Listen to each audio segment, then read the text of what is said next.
capítulo 4, verso 1. Cuando los Yisraelim de Yehudá se enteraron de lo que Holofernes, comandante en jefe del ejército de Nabucodonosor, rey de Asiria, había hecho a aquellas naciones, saqueando y destruyendo sus templos, se aterrorizaron, temblando por Jerusalén y el templo de su Elohim. Dice, porque acababan de volver del destierro, y hacía poco que el pueblo se había reagrupado en Yehudá, y ya habían apartado el ajuar, el altar y el edificio del templo que habían sido profanados. Mandaron aviso por todo el territorio de Shomrón, Samaria, Coná, Bet-Jorom, Belmaim, Jericó, Yobá, Azorá y el valle de Salem. Ocuparon las cumbres de los montes más altos, fortificaron los poblados de aquella sierra e hicieron acopio de provisiones con vistas a la guerra, ya que hacía poco que habían terminado la cosecha. Yahuyaquín, que era entonces el Cohen Hagadol en Jerusalén, era el sumo sacerdote. Vean que se llama Yahuyaquín, que es a quien Yahweh levanta, lo que significa el nombre. Dice Yahuyaquín, que era entonces el Cohen Gadol en Jerusalén, escribió a los habitantes de Betulia y Betomestaín, que queda frente a Esdrelón, ante la llanura cercana a Dotán, mandándoles ocupar las subidas de la montaña. Por allí pasaba el camino a Yehudá y era fácil cortar el paso a los invasores, porque el desfiladero era tan estrecho que solo se podía pasar de dos en dos. Los Yisraelim obedecieron al Cohen Hagadol y a Yahuyaquín y al consejo de los ancianos, que tenía sus sesiones en Jerusalén. Todos los Yisraelim clamaron fervientemente a Elohim, humillándose ante él. Ellos y sus mujeres, hijos y ganado, los forasteros, criados y jornaleros, se vistieron de sayal, que sería ropas ásperas, cilicio.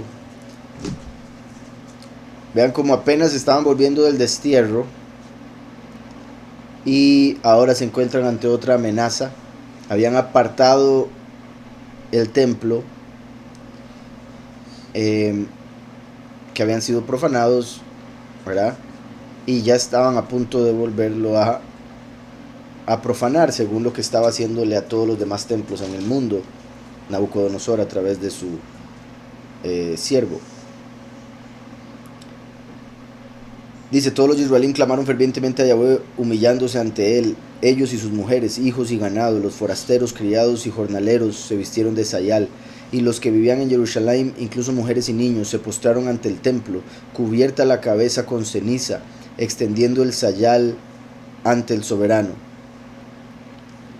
Cubrieron el altar con un sayal y gritaron a una voz fervientemente al poderoso de Israel, pidiéndole que no entregara a sus hijos al pillaje, ni sus mujeres al cautiverio, ni a la destrucción las ciudades que habían heredado, ni el templo a la profanación y las burlas humillantes de los gentiles. El soberano escuchó sus plegarias y se fijó en su tribulación. Entonces vean que ahora mencionó 120, 12, ahora mencionó a Yahuyaquim, que significa quien Yahweh levanta, y recuerden que el verbo kim viene de Cum, y Cum se conecta con la manifestación del último, el descendiente de Yosef, por el sueño que tuvo Yosef cuando las espigas de sus hermanos se inclinaron ante la de él, que Cum se levantó. Entonces Yahuyaquim representa a aquel a quien Yahweh levantará. Yahushua es el sumo sacerdote, pero él nos hace sacerdotes según el orden de Melquisedec y reyes. Entonces vemos que después de todo eso, lo que ya mencioné del 120, el 12, Yahuyaquim, aquí se menciona la tribulación, obviamente tribulación en general, lo que estaban pasando, la aflicción que estaban pasando, pero interesante encontrarnos con esta palabra, puesto que los primeros 3 años y medio de los últimos 7 serán tribulación. Después viene la gran tribulación. Me imagino, hay tribulación, después paz, no, gran tribulación. Que es verdad, cuando digan paz y seguridad, destrucción repentina vendrá sobre ellos. Entonces, si los primeros 3 años y medio van a ser duros, los que les seguirán van a ser peores. Si unos esperan, ¿verdad?, el rapto, desaparecer sin nada, sin ningún problema, en cualquier momento, sin darse cuenta. Otros están esperando que todo explote y punto, y no se dan cuenta que el fin se va a extender por 7 años y van a ser varias las plagas que verán. Algunos, obviamente, su vida se acabará en la primera plaga, otros en la segunda, otros en la tercera, pero va a haber mucho sufrimiento, va a haber mucho dolor. Curiosamente también, ¿verdad? Como sabemos, o sea, el fin del mundo, ok, todos los seres humanos que hay en el mundo vinieron de una persona, Adán. Entonces, cada persona es equivalente a un mundo, porque de una persona podría salir todo el mundo, igual como sucedió con Adán. También, ¿verdad? Como dicen, cada cabeza es un mundo. Entonces, en sí, el fin del mundo, en lo más singular, o lo más simple, es cuando la persona se muere, ¿verdad? Porque el fin del mundo puede durar 7 años, pero si uno se murió el primer mes, para esa persona ese fue el fin. Así como toda la historia pasada, toda la gente que se ha muerto tuvieron un fin del mundo en sus vidas, que de una u otra manera se conectaba con lo que Yahweh les habría dicho a través de la escritura, si es que la leían. Pero, como siempre les digo, toda profecía tiene varios cumplimientos, y el cumplimiento final de todas las profecías se va a dar en el fin de los tiempos, fin del mundo. Y en ese caso ya viene siendo, ¿verdad? Así como para una persona que se muere, sea cuando sea, de la manera que sea, ese fue su fin del mundo. Ahora sería un fin del mundo, pero para la humanidad como un todo. Y sería muriéndose todo lo que tiene que morir para que quede aquel a quien Yahweh quiso salvar, el cuerpo de Mashiach, quienes aceptaron a Yahushua, lo cual es particular porque el mundo entero rechazó a Yahushua y lo mató, entregando su cuerpo en un madero. Pero ahora aquellos que crean en él son los que Yahweh va a guardar, mientras el resto se van a morir por rechazar a aquel que colgaron de un madero. Por eso el que quiera salvar su vida la perderá, y el que la entregue la ganará para vida eterna. Y el soberano escuchó sus plegarias y se fijó en su tribulación. En toda Yahudá la gente ayunó muchos días seguidos, y también en Jerusalén, ante el templo del soberano todopoderoso, El Shaddai. El Cohen Gadol y Ahoyakim, todos los Kohanim, sacerdotes y ministros al servicio del soberano, ofrecían el holocausto diario. Vean qué curioso aquí, el holocausto diario es lo que se conoce como el sacrificio continuo. La escritura dice en el libro de Daniel que el sacrificio continuo va a ser hasta que se manifieste la abominación desoladora. La bestia va a detener el sacrificio continuo una vez que se manifieste el falso Mesías. Entonces va a haber un tipo de sacrificio continuo. Como he dicho, si hay guerra mundial, cada persona que muere en la guerra está siendo sacrificada para el dios de la guerra, por ejemplo. Eso sería un sacrificio continuo de cada día. Y hay otras formas en las que se puede manifestar algo espiritual del sacrificio continuo, pero el literal indicaría que se va a construir el templo en Jerusalén, que es lo que quieren hacer los judíos, y empezar a hacer un sacrificio todas las mañanas y todas las tardes en el templo. Eso sería el sacrificio continuo. Entonces, si el falso Mesías se manifiesta y se está realizando la forma literal de sacrificio continuo, él la detendría, como diciendo, ya no es necesario porque ya vine, ¿verdad? Siendo él el falso.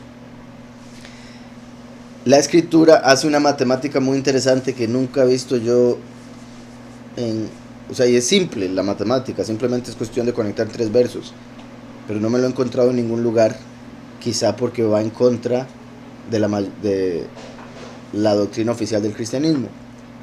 Quizá por eso no la han notado o no la han publicado, al menos lo que yo he visto, ya que la escritura dice que el sacrificio continuo y la abominación desoladora van a durar 2300 tardes, 2300 días. Sacrificio continuo, abominación desoladora. Por otro lado, la escritura en Daniel, los 3 versos están en Daniel, nos dice que la abominación desoladora, o sea, el falso Mesías, va a gobernar en el mundo, reinar como Dios, entre comillas, por 1290 días. Entonces, si a 2300 le restamos 1290, obtenemos 1010. ¿Estamos? 1010. Entonces 1010 serían la cantidad de días que duraría el sacrificio continuo. 1010 días. Ahora 3 años y medio son 1260 días. Espero no estar perdiendo ninguno. Me imagino que ya más de uno está por allá, pero bueno. El sacrificio continuo duraría 1010 días según el libro de Daniel. En el cristianismo enseñan que el rapto va a pasar al inicio de los 7 años. Algunos se acercan un poco más y dicen que va a pasar en la mitad de los 7 años. Pero la mayoría dicen que va a pasar al puro inicio de los 7 años.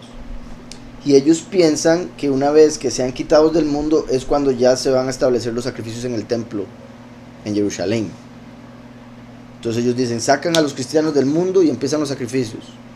Sacan a los cristianos del mundo y la bestia va a confirmar un pacto y otro montón de cosas que han malinterpretado el libro de Daniel. Pero como ya dije, 1260 días son 3 años y medio.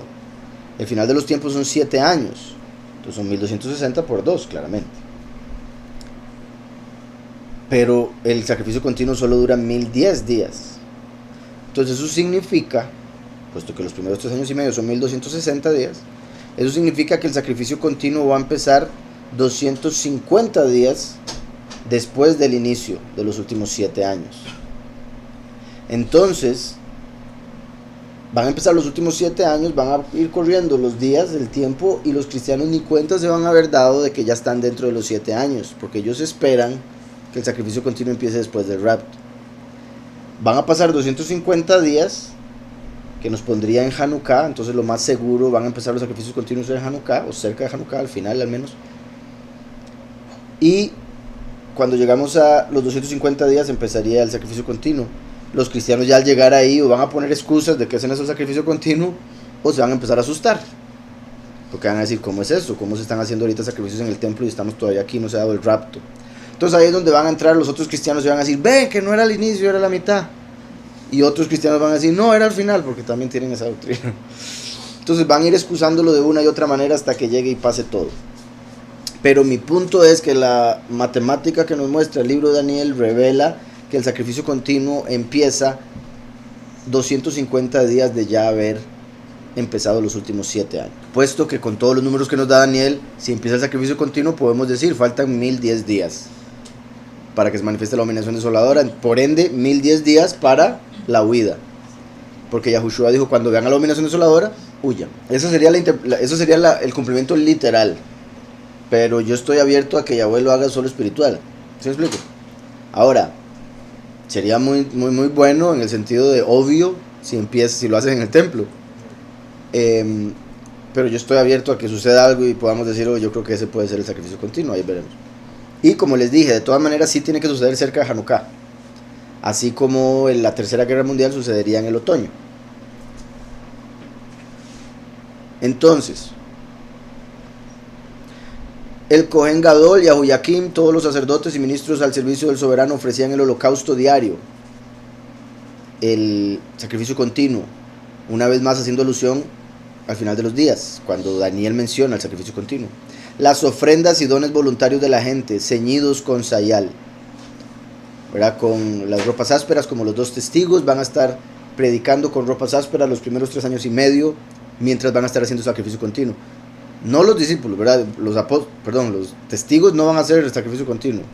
Mientras están haciendo el sacrificio continuo, los del mundo, los 2 testigos van a estar predicando.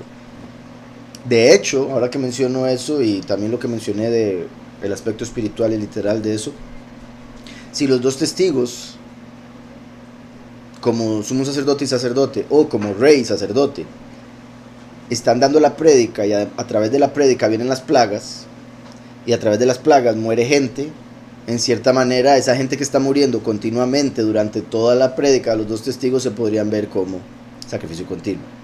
¿Sí me explico? Y de hecho, conectándolo aún más, recuerdan que el primer sello no es una plaga.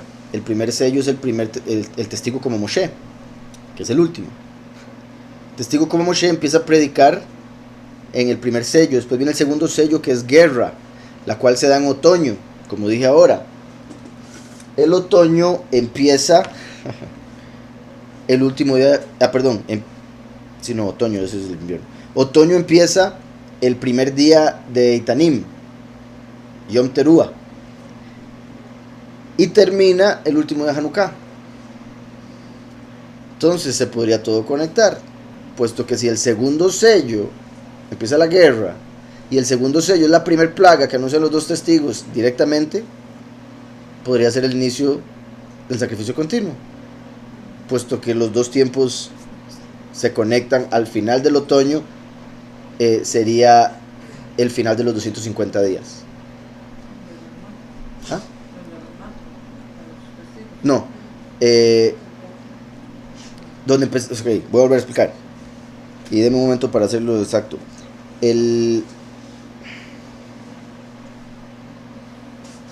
Sí, ok. El día... Como les dije, todo va a empezar cuando Yahushua terminó. Me refiero con los dos testigos. El primer jinete, el primer sello de Apocalipsis 6 es el testigo como Moshe, que empezaría cuando Yahushua terminó. Yahushua murió el 15, resucitó el 18. El inicio vendría siendo ahí en ese periodo. Voy a poner el 15, como he dicho en otras ocasiones, puesto que si llega a Yom Teruah, bueno, toda la matemática queda perfecta. Del 15 de Aviv hasta el día antes de Hanukkah hay 250 días. Entonces, como dije, el sacrificio continuo empieza después de los 250 días, para que sean 1010 días de sacrificio continuo. El día antes de Hanukkah vendría siendo el día 24 del noveno mes. Es el final del otoño. ¿Estamos? La tercera guerra mundial, que es el segundo sello, empezaría en otoño. Hay 3 meses de otoño, pero los 250 días nos llevan hasta el final de otoño. Y si los dos testigos anuncian el segundo sello, que es la primer plaga de Apocalipsis, y esta se empieza a cumplir ese mismo día, 2 días después, 3 días después, bueno, en realidad ese mismo día quedaría perfecto con lo que acabo de decir por los 1010 días. Ahí para Hanukkah empezaría el sacrificio continuo. Ahora, si no es literal y no se hace un sacrificio de animales en el templo, podría ser simplemente que empieza la guerra mundial, por lo que anunciaron los testigos. Uno viene como rey, el otro como sacerdote. Entonces lo que anuncian los testigos empezaría a causar las muertes de la gente, que serían un sacrificio continuo por 1010 días durante las 10 plagas que anuncian los dos testigos como Moshe y Aarón, al final de las cuales matan a los dos testigos y ascienden, y ahí cuando los matan se acaba el sacrificio y la ofrenda. Dice la escritura, se acaba el sacrificio y la ofrenda porque ya fueron sacrificados, sacrificado el último y ofrendado Eliyahu durante Yom Kippur, el día de expiación y ofrenda. De hecho, Yom Kippur significa día de expiación. Entonces, qué particular que diga se termina el sacrificio, que sería como también decir ya no va a haber sacrificio continuo, porque mataron a los dos testigos y ellos pensarían que ya no les va a pasar nada. ¿Está claro? Entonces me parece muy particular porque sí se podría cumplir así. O sea, que el sacrificio continuo, espiritualmente hablando, se cumpla a través de la muerte de todas las personas que van a caer durante toda la prédica de los dos testigos. Plagas que iniciarían 250 días después de los dos testigos haber empezado a predicar. Me parece interesante esa conexión entre los 250 días del inicio de sacrificio continuo y en ese mismo tiempo se daría el segundo sello, que es la primera plaga. Me parece que se conecta muy muy bien, entonces hay que prestarle atención a eso, en cómo se podría llegar a cumplir. Ofrendas y dones voluntarios de la gente, ceñidos con sayal y con ceniza en sus turbantes, y gritaban a Yahweh con todas sus fuerzas para que protegiera la casa de Israel. ¿Será que Nabucodonosor es una mala traducción ya que alude al dios Nebo? Bueno, el nombre Nabucodonosor significa, perdón, se pronunciaba Nebuchadnezzar. Nebo es el dios, como dije, Mercurio, Tot, Hermes, el mensajero de los dioses. Está conectado con la profecía, puesto que, como pueden notar, Nebo, Naví es profeta, Nebuá es profecía. Entonces Nebo se puede interpretar de una manera positiva como su profeta. Por eso es un ángel, en lo que respecta a lo negativo, es un ángel que descendió y le dio un mensaje a la gente que no debía haber dado, como Prometeo.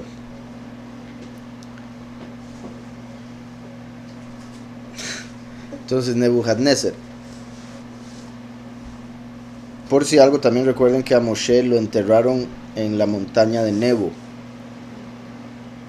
porque él es su profeta y vendría como el Naví, y otro montón de detallillos ahí interesantes. Dice, ¿será que ropas ásperas es andar andrajosos o es espiritual, y cómo sería? Eso es parte del tema que también explico en el libro, ahí lo verán más claro, y hay algunas cosas que bueno, ¿cómo lo pongo? Primero, bueno, ya la vez pasada lo había mencionado, de hecho, por acá, que Yahweh habla de que los sacerdotes, los fariseos, se vestían de ropas suaves, ropas largas, ropas suaves, o ¿cuál era otra palabra que utilizaba? Sí, como delicadas, ¿verdad? Que son las ropas caras que usan los líderes políticos, pastores y demás. Entonces, ropas ásperas es todo lo contrario a eso, ¿verdad? Ropa suave, ropa áspera. Entonces, si ropa suave representa ropa cara, ropa áspera representa ropa barata. Si ropa suave hace alusión a súper elegante, ropa áspera hace alusión a... Entonces, se hacen varias comparaciones. En sí, el punto más directo sería que no se van a vestir como los líderes del mundo, sacerdotes del mundo. No van a vestirse de una manera a través de la cual presenten una imagen que el mundo busca y espera, porque Yahweh escoge lo vil del mundo y la gente se deja llevar por las apariencias. Los profetas, los dos testigos, no andan buscando que lo sigan a ellos, y menos por las apariencias. Entonces eso va a cumplirse con las ropas ásperas. Por otro lado, y esto lo voy a decir así por encimita nada más, para que no se malinterprete nada o algo así. Recuerden que así como la ropa es lo que cubre el cuerpo es lo que cubre el alma. Entonces las ropas representan el cuerpo. Por eso cuando los muchos resucitan, la escritura dice que lavan sus ropas en la sangre del cordero y se visten de ropas blancas. Eso quiere decir el cuerpo nuevo que va a tener sus almas. ¿Estamos? Entonces, si la ropa representa el cuerpo y dice que visten ropas ásperas, las ropas ásperas eran ropas, repito, no lo que la gente esperaba, o no era ropa elegante, o era ropa rasgada. De hecho, recuerden que muchas veces en pecado cuando cometían algún pecado o se arrepentían del mismo, o se daban cuenta de que alguien había muerto, que amaban mucho o algo así, rasgaban sus ropas, ¿verdad? Entonces también se puede ver como un cuerpo o una apariencia diferente a la que la gente en esta sociedad ve como lo óptimo, lo mejor, lo adecuado. Dice Otoño, ¿en qué parte del plano? Israel, todo arriba. Pues puede ser que empiece por Israel, puesto que Israel va a ser clave en las últimas guerras que se van a dar en este fin de los tiempos. Pero como acabo de decir también, ¿verdad? Va a ser una guerra mundial, va a morir una cuarta parte de la humanidad, entonces van a haber varios involucrados. No sería de extrañarse que empiece en Israel, aunque el segundo sello como tal considero que podría empezar Rusia, Estados Unidos, pero eventualmente Israel sí va a ser clave, sí va a ser central para cosas que van a venir después. En sí, parte de la guerra se va a dar porque la bestia va a estar preparando todo para él sobresalir como el que venció en la guerra, que le den lugar de líder mundial e ir a gobernar eventualmente desde Jerusalén. Bendiciones, Martín. Ok, sí, por si algo, cuando digo otoño o digo las estaciones, lo hago basado en el orden que aparece en el libro de Hanok con respecto al calendario. Entonces sería más basado en el calendario como si estuviéramos en Israel, en el cual el otoño es a finales de septiembre y dura 3 meses. De hecho, en sí, el otoño está establecido para empezar el 21 de septiembre. A partir del 21 de septiembre viene siendo otoño. Entonces, como usted se encuentra en Argentina, está muy al sur. Entonces ahí las estaciones pues son diferentes. Obviamente alguien que esté más al Ecuador o más al norte. Dice, o sea que el sacrificio continuo puede ser a través de las plagas que mueren muchísima gente y se acaba el sacrificio cuando matan a los 2 testigos. Es, como acabo de decir, esa es una forma en la que se puede cumplir. Todo se cumpliría al pie de la letra en el sentido de que cada detalle está ahí contado, y sería una forma en la que mucha gente ni cuenta se daría. Me refiero, los cristianos con la doctrina que tienen acerca del sacrificio continuo y todo eso, ni cuenta se darían porque estarían esperando completamente otra cosa en el templo. Como he dicho, la bestia, yo no dudo que vaya a hacer muchas de las cosas que los cristianos esperan para engañarlos, para que piensen que se están cumpliendo las cosas como ellos dicen. Entonces no dudo que puedan darse así algunas cosas de una manera muy literal, puesto que también la bestia misma no logra entender la escritura de manera espiritual, solo lo puede hacer literal. Entonces va a tratar de cumplir algunas cosas en la escritura para engañar a la gente, y la gente que va a ser engañada son aquellos que ven la escritura de la misma manera que él, según letra en vez de espíritu. Pero sí, esa es una forma en la que se puede cumplir, puesto que va a estar muriendo gente continuamente a partir del segundo sello. Ese segundo sello se cumple en otoño. Si se cumple al final de otoño, sería el inicio del sacrificio continuo. Entonces el sacrificio continuo podría ser el sacrificio de todas las personas que mueren durante las 10 plagas que se dan en esos 1010 días de los 1260 de los 2 testigos.